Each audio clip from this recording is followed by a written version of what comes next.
diet culture. What is it exactly?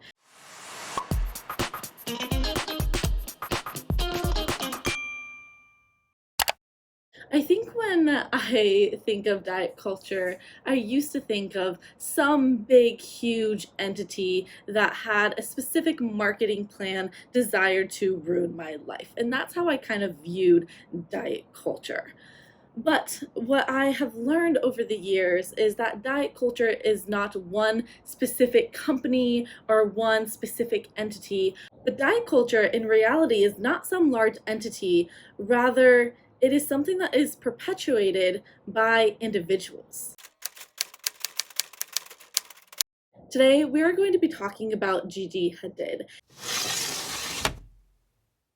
a very famous, very successful supermodel. And the reason why we're going to be chatting about Gigi today is because of her mother, Yolanda. Yolanda is a Dutch American TV personality, model herself. Yolanda has 3 kids, the 2 famous ones being Gigi and Bella Hadid. Now, naturally, because Yolanda was very famous and very successful in her career, she pushed her kids from a young age to start modeling as well. And I want to start off by saying here that I think Gigi is a very innocent victim in this whole diet culture nonsense that is going on in this whole story of the Hadids. So I am actually not going to be chatting about Gigi as far as like Gigi being the one that is promoting diet culture. Rather, I'm going to be talking about how Gigi was an innocent victim to this whole diet culture fiasco via her mother. And again, I think it's super important to remember that diet culture is not some like weird, huge, big entity. Rather, diet culture is your aunt when she says that after Thanksgiving she needs to go run 15 miles to burn off her mashed potatoes and gravy. Diet culture is when we see on Instagram people saying that you really should be cutting out all carbs past 7 p.m. That's diet culture. And so let's dive into Gigi's story here. So Gigi was a young girl who was actually super interested in sports. In particular, she was very interested in volleyball. And her mom pretty openly, I'm talking about like on reality TV, came out and said that she did not want her daughter to do volleyball because the girls got too big.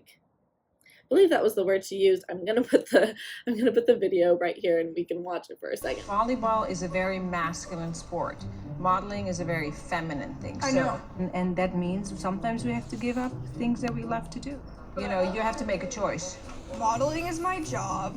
Volleyball is my sport. So their bodies are big and bulky, and I mean, they eat like men. I wanted her to develop as a woman. I thought that my daughter was So Gigi, growing up, had a very healthy relationship with food, it seems like. She had a very relationship with her body. She liked doing sports. She liked the competitiveness of it. She liked the team aspect of it. And yet her mom was so stern on her starting her career as a model. So let's dive in these video clips to just see how shocking Gigi's upbringing was. So to preface this clip, actually, this is Gigi had just graduated. She is going to move, I believe it's to New York. It's her birthday. Her mom gets her this huge, big birthday cake. And let's just like watch this whole thing and then we'll chat about it. Make a wish? A wish for your trip to New York. I guess not trip, your move. Okay.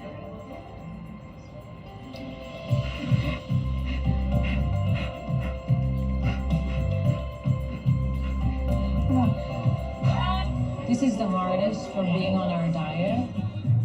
I have to have a bite for good luck, though.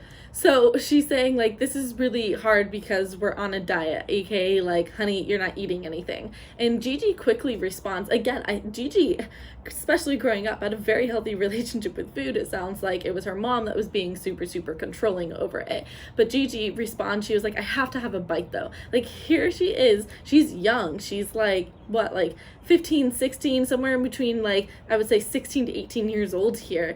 And she is like, oh, I just have to have a bite though of my own birthday cake that you bought me, mom. And her mom is like, what? No. Mommy, you're gonna have a little bite with me. Yes, you are. I love this little video clip because I'm like looking at Yolanda and I just see so much of me in her. And I know that sounds really weird, but like, let me explain this. Like this, like, Mom, you're gonna have a bite, right? And she's like, like you can see the hesitancy. She's battling in her mind. I want it, but I don't want it because I don't want the calories, because I'm on this diet, because I believe that I need to maintain a certain size and shape, and yada yada yada. And I remember having those moments where someone would want to give me food. I'd be like, no, I really don't know. I don't want it, right? And so I'd go through this kind of like whole process. So it was really interesting when I was watching this, being like, oh my gosh, I remember being that way and thinking that way and being very hesitant with food. And it's really again, this is maybe a good video for you guys to just like see how a lot of this looks. I think we don't see it when it's in ourselves. Like I didn't see how that hesitancy was very like unhealthy and very like disordered at all. You know, I didn't see that when I was going through it, but like watching videos like this, I'm like, oh, you see it, like just how. Whew, and let's continue on the clip because it gets even worse. And okay, you give me a little bite, I give you a little bite. So she's like, okay, fine. You have a little bite, I'll have a little bite. We'll just have a little bite of this. Like, I'll cave. Fine. Too big. No, that's too big. The half of that. She's in charge of her own diet, but to be on your best weight, you got to make the right choices. Oh, right there. Okay, so she's like, she cuts this little piece, right? Like a little piece. Like that for just one person is a little piece. And she goes, oh my gosh, that's way too big, and let's split it. And then it cuts to her talking, saying, if you want to be a model, you got to be super, super, super on your diet. You got to be good, right? Let's just like redo that and listen to what she says. Your best weight, you got to make the right choices. It's like you got to make the right choices, as in like you are a bad person if you choose to say have birthday cake. That is a bad choice. Do you hear that kind of negativity towards food? And listen, I'm not saying eat birthday cake for breakfast, lunch, and dinner, okay? But I'm just saying, like, here she is on her 18th birthday, and her mom is like, you can't even have a single bite of your birthday cake because that's a bad choice, because it's like not going to, it's not even about health at this point. It literally is just about like you are going to potentially gain weight from that, and so don't do it. And that's such a wrong mindset from food. And I talk about this a lot in like my course and everything, where I'm like, food isn't here to just make you gain weight. And I think that that's when we're stuck in an eating disorder. At least that's how I used to feel. Like food was literally here to just make me gain weight. This is you. So here she like breaks it in half even more. She breaks that small piece into half even more. And then look at what she does here. I'll do this. How is it? She literally, okay, Gigi cuts a small piece, and her mom goes, whoa, that's way too big. She cuts that in half, Gigi, gives it to her mom, and she goes, no. Let me just take this little piece right here and eat it. Again, I remember doing very similar stuff in my eating disorder. I would be like, fine, you're making me eat it, fine, I'll eat it. And I'd be like the tiniest little bite. Again, you can see the restriction, the hesitancy, the like, it's the coldness towards food, and that in and of itself, guys, is unhealthy. We have this thing called pleasure, and pleasure is such a necessary part of a healthy diet. Yes, it is. You heard me right. I talk about this in my course so much. Pleasure activates the parasympathetic nervous system, which is your optimal state of digestion, your optimal state of just well-being in general. When you're in that parasympathetic nervous system state, when you're in the fight or flight, this is sugar, this is bad, this is calories, oh no, what are you doing? You're tensing up, you're tightening up, you literally are like shutting down your digestive system, you're rejecting the food. And how is that supposed to nourish you and strengthen you when you are rejecting it? So the best thing that you can do is just simply be open to food, no matter what food is. Like that is my biggest message, or I should say philosophy or thought. I don't even know what we're calling it here, but the biggest thing that I stand by is opening up to food no matter what you are eating, and just having a healthy relationship with it. Because you could be eating quote unquote the healthiest diet in the world, but if you have an unhealthy relationship with food, if you are in that restrictive energy, I'm sorry, how healthy can it be? I'm taking into account not just the nutritional value of stuff, I'm taking in this the energetical relationship we have with these things and how that impacts our health. And that's super, super important to keep in mind. But let's go on. So first off, Gigi is like, she's like smiling here, right? Like, look at her. She's like, like, I have not had something this tasty and good in a long time. And she's so happy that her mom finally allowed her to have a little piece of cake.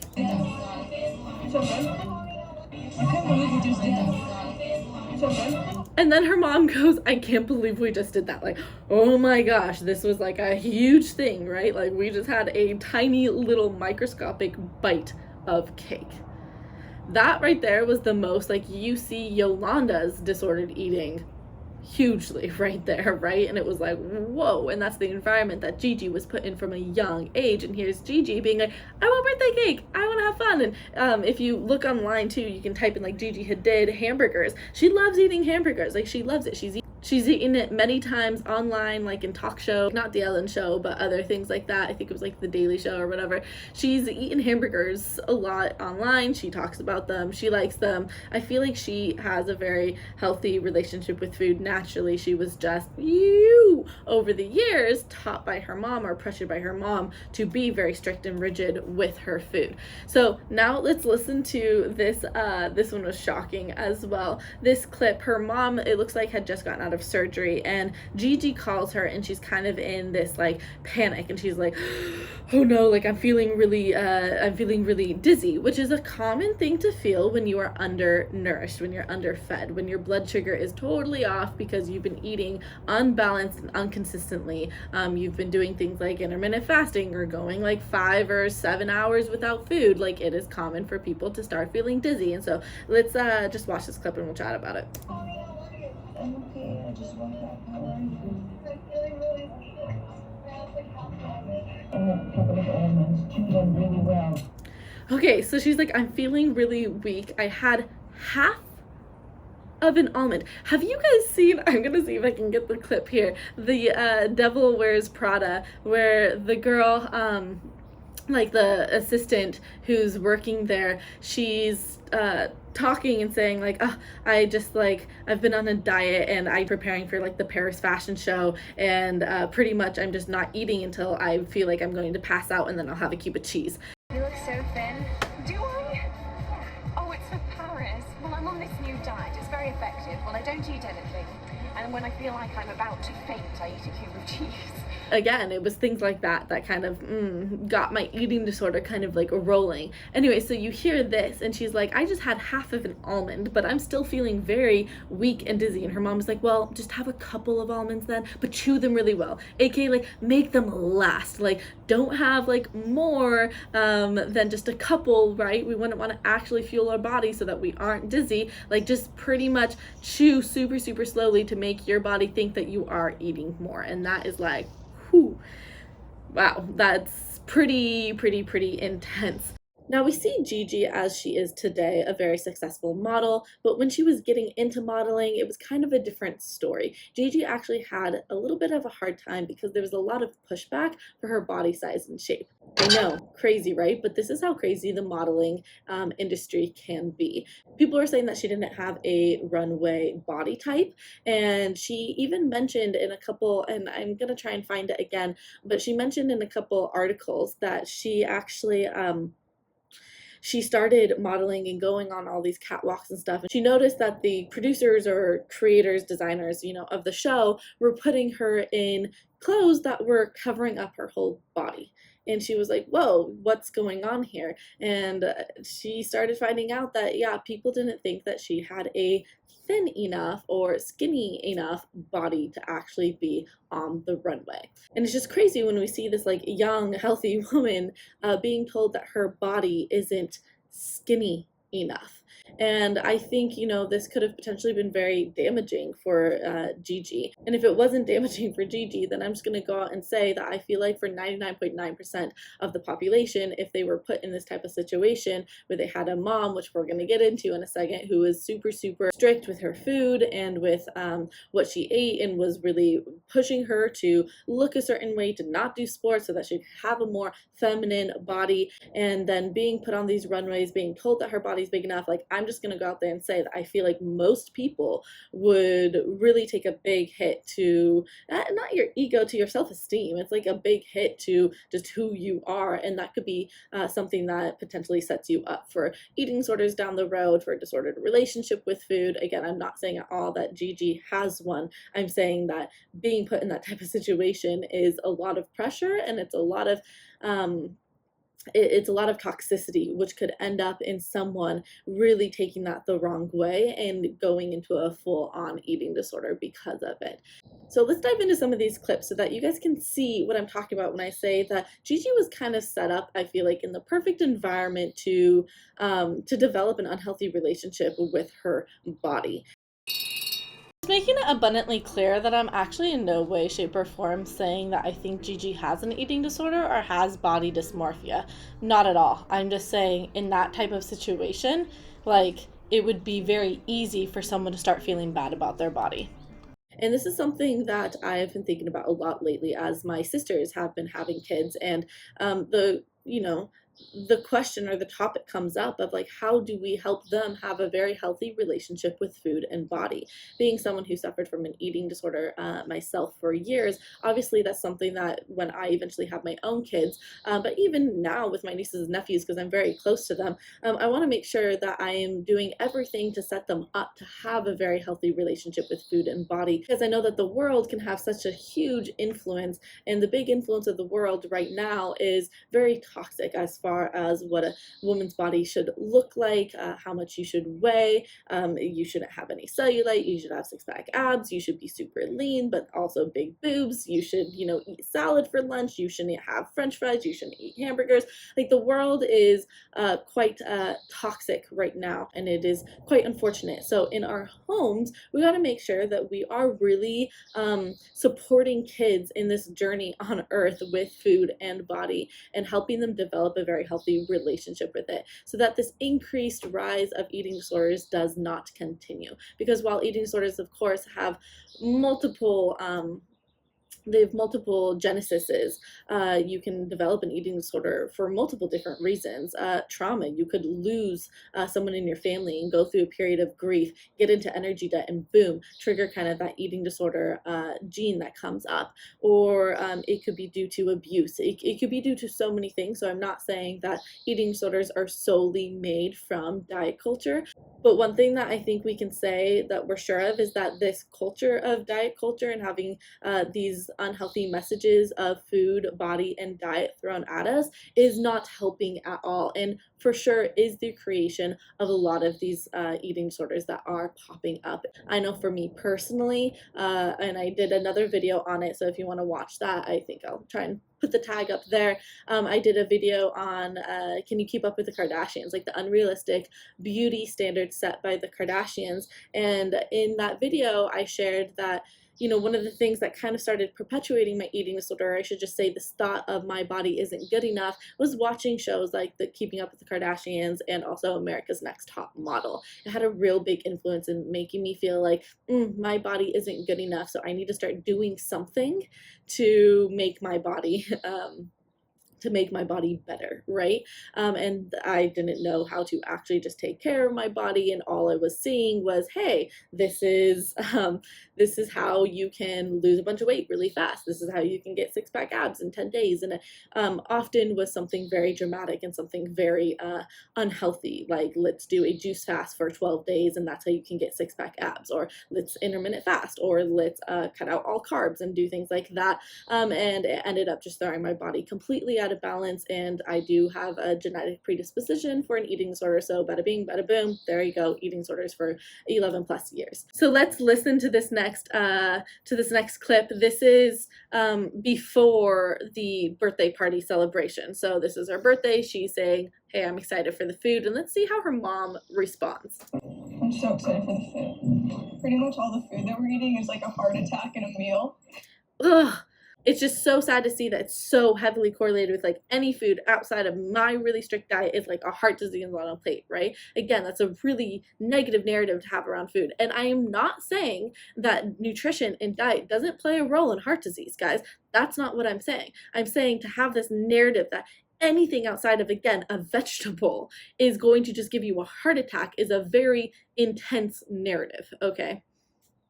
It's like, but it's gonna be so good. It's good. You're gonna have one night of being bad, right? Yeah, I was actually really good this week.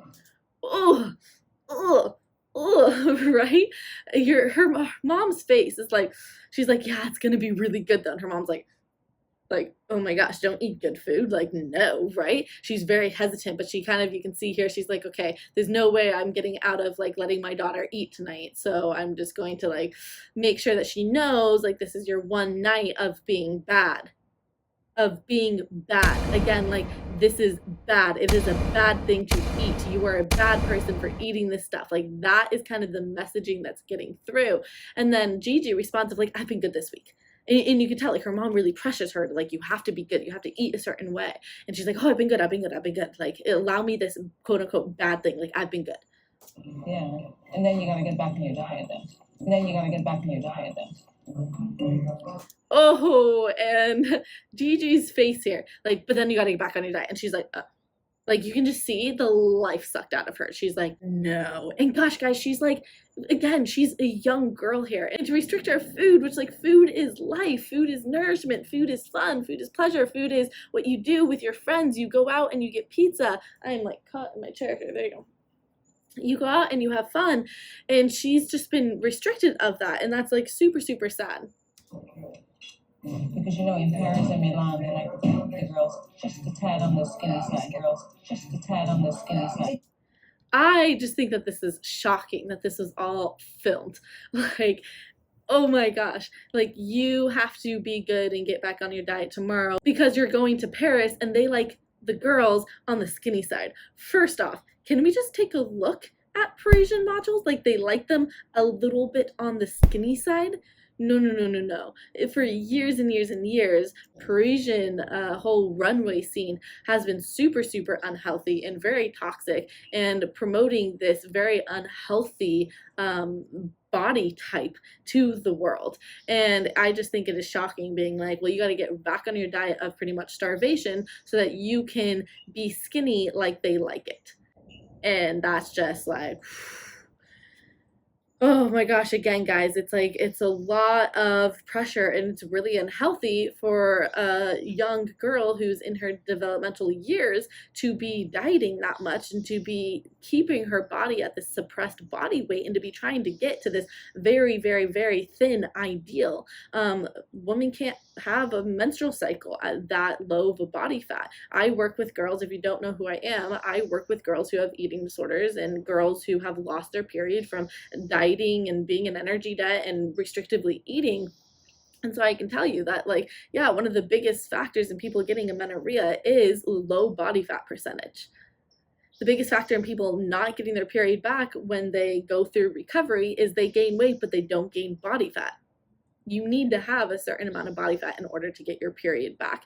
Let's go through one more clip here and then we're just gonna chat a little bit more. It's hard to exercise 6 days a week, and it's hard to not eat any sugar, and it's hard to have to eat salad every day. But Oh, so she goes on, I couldn't find the rest of the clip, but I did see it at one point, and she went on to say, like, it was worth it, right? So she's like, here, we got done with this shoot, like, wasn't it worth pretty much starving yourself the whole time?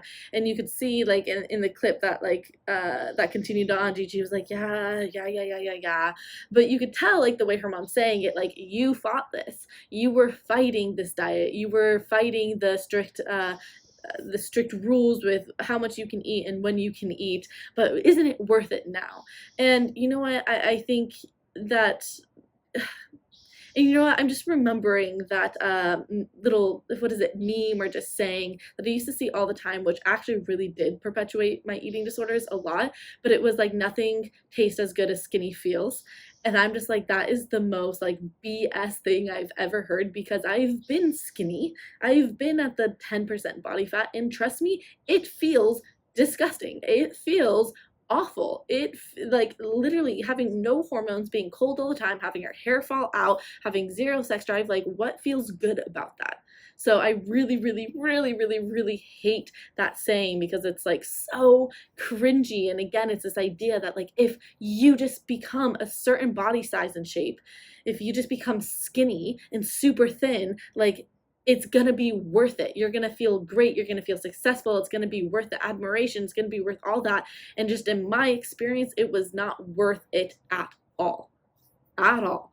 Not a single bit. Like, no, it was not worth it at all. So again, like I said, Gigi, when she was getting into the modeling industry, she was kind of not teased, but she was frowned upon a lot because of her body size and shape. And I'm glad that someone online kind of pointed out the ridiculousness of this and said whoever was involved with telling Gigi Hadid she didn't have a runway body needs a serious reality check. She's always been gorgeous and has always been built gorgeous. End of discussion. Someone else said, if y'all thought Gigi freaking Hadid, who is literally perfect, didn't have the body for modeling, then I don't know who does. To be honest, we've come a long way since then, but we still got a long way to go, apparently. I think the point here is not saying that you need to look like Gigi to be beautiful, but the point they're saying is like, why on earth would we take this healthy young individual and tell her that she needed to starve herself if she was going to make it and be successful?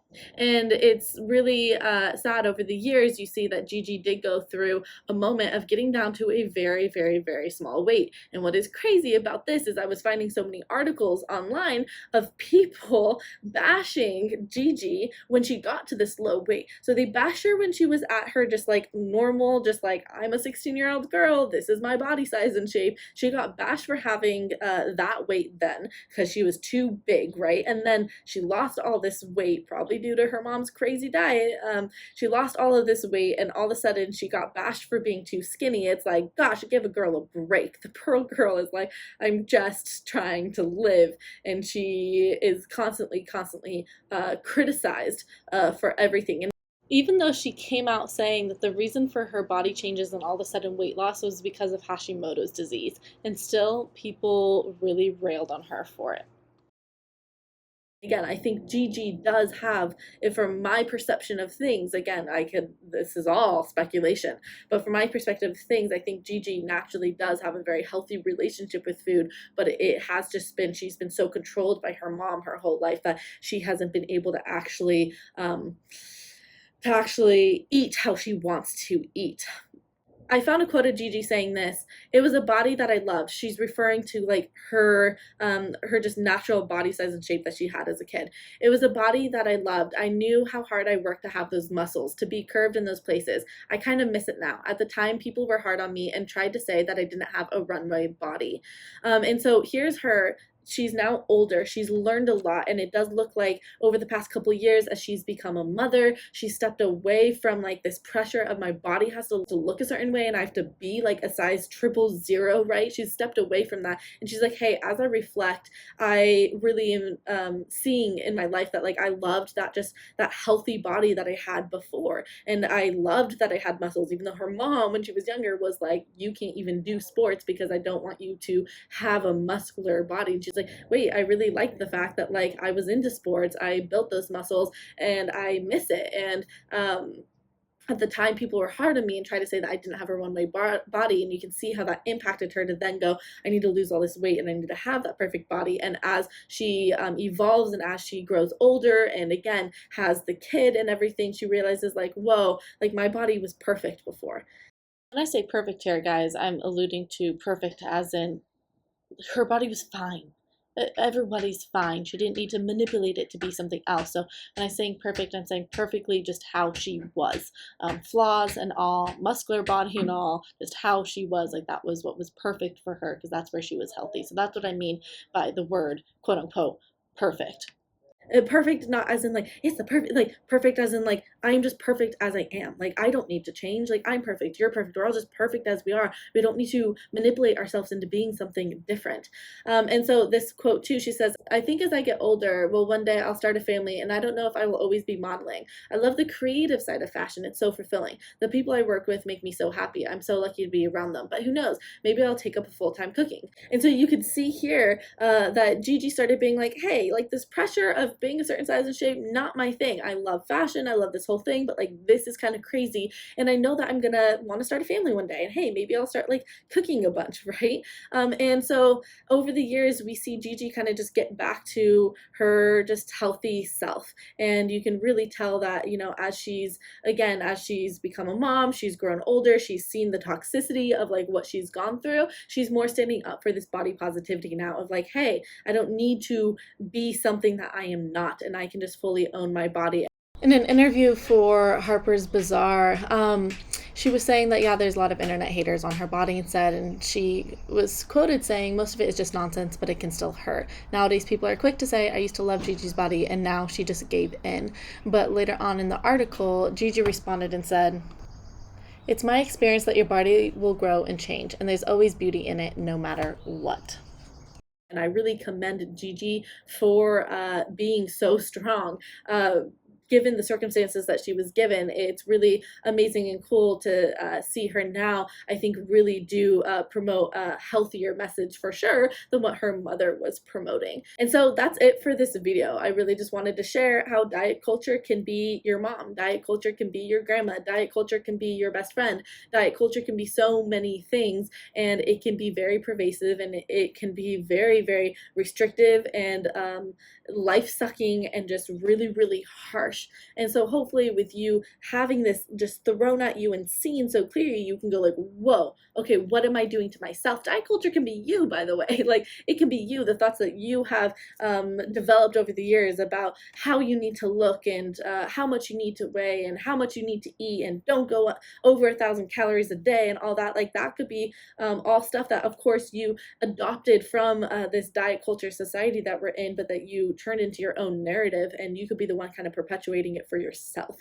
And so take a step back. Am I doing that? Do I have an unhealthy relationship with food like Yolanda, like Gigi's mom? Like, am I restrictive? Am I hesitant? Am I super micromanaging of everything? Do I think that really nothing is better than being uber skinny? And is that my like one drive for life, as it seems like Yolanda's drive for her life was to just make her girls as skinny and quote unquote societally beautiful as she could. She wanted to prepare them for these runways where they had to be like stick thin, and that's like her life drive was to force that upon her children. And it's like, whoa, again, are we putting that same pressure on ourselves here? We may not be running down the catwalk, but are we putting that same pressure on ourselves? So if you've been pressured over the years to diet a certain way, or to keep your body at a certain size and shape, comment down below, yes, that's me. I think it's really good for all of us to be like, yes, this is me. I have been affected by this. This has been something that's negative in my life, so that we can start calling diet culture out more and more. Because again, a lot of these clips were on like national TV, right? And so we see these clips of on national TV being like, oh, you shouldn't eat this. Oh, let me just eat a little tiny thing. And that's normalized. So now what I'm trying to do is I'm trying to normalize just regular eating, nourishing your body, maintaining a menstrual cycle. I'm trying to normalize food and this process of developing into a womanly body, a body that is prepared to, if you wish, have kids one day. If you don't, that's totally fine, but regardless, your body needs to be in that fertile state for optimal health. And so I'm trying to normalize that so that we can get rid of this insane diet culture fiasco going on. So again, comment down below, yes, that's me, and I will see you guys in my next video.